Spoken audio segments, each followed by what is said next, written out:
If the Sacramento Kings want to make that next step, they have to get rid of Buddy Hield and fast. Buddy Hield is 27 years old already. He's a very good player. He's not a great player, but he could get you a bucket.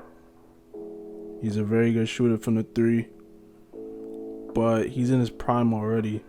And pairing him with De'Aaron Fox isn't the right move for the future of the Sacramento Kings.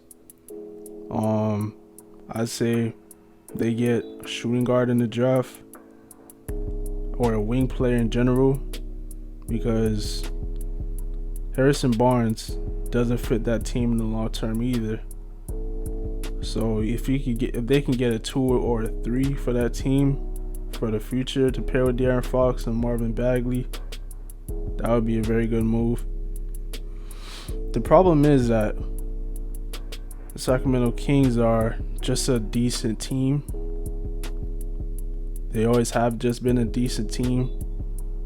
They have a few revelation players that can make a big difference in the long term with De'Aaron Fox and Marvin Bagley, but they have a lot of guys that are in their primes and should be trying to be on a contending team. They still have Corey Joseph on that team. They still have Corey Brewer in and out for some odd reason. Yogi Ferrell, I know he's pretty up there in age, in the late 20s if anything. Like, they have a few guys that shouldn't really be on that team right now. They need some young talent to develop and build up into all-stars potentially, hopefully. They need some veterans to lead those guys in the locker room and on the practice floor and tell them how to play the game and how to really lead their team to wins. I don't think Lou Walton is a good long-term coach for that team. It shows that he's not really good with developing players.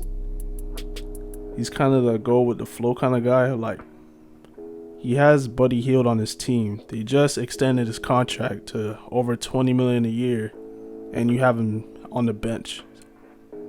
You start on the beginning of the season, but as the season goes on, you put him on the bench. That's not helping that team in the long term at all. When you have a guy like that on your team that's getting paid $20 million a year plus, and he's averaging almost 20 a game, you try to maximize his potential. You try to maximize his draft stock, his trade stock, just to see what's out there whenever the time comes to actually trade him. I'm sure they don't have him being there in the long term. I don't think that's in their plans. So I'd say that they trade him to a team that he wants to be traded to. There's been a few subliminal moves that he's been doing, such as liking a jersey swap of him in a Philadelphia jersey. I mean, signs that kind of shows that it's time for a player to move on. It's like they're not really interested in playing again for that team the next season. So I would say that he would probably be really good on the Philadelphia 76ers team. They have Joel Embiid. They have Ben Simmons. They need some floor spaces no matter what. They really need it. There's no argument against that. Josh Richardson is a pretty decent three-point shooter, but he's not reliable as a Buddy Hield. They have Al Horford on that team. I don't know what they do with him, but if he's stuck there, you just got to deal with it. They have Tobias Harris as well, another floor spacer, but just Tobias Harris alone and average three-point shooter like Josh Richardson on the floor won't do the job. I also see them possibly trading Gary Harris for Buddy Hield from the Denver Nuggets. Gary Harris came off of an injury-riddled season last season, but he comes off of the Bucks 2022. He's going to be getting paid over $20 million a year, so I can see that happening. That would be a pretty decent trade. Sacramento Kings get a year younger than Buddy Hield player, but he actually plays some pretty good defense.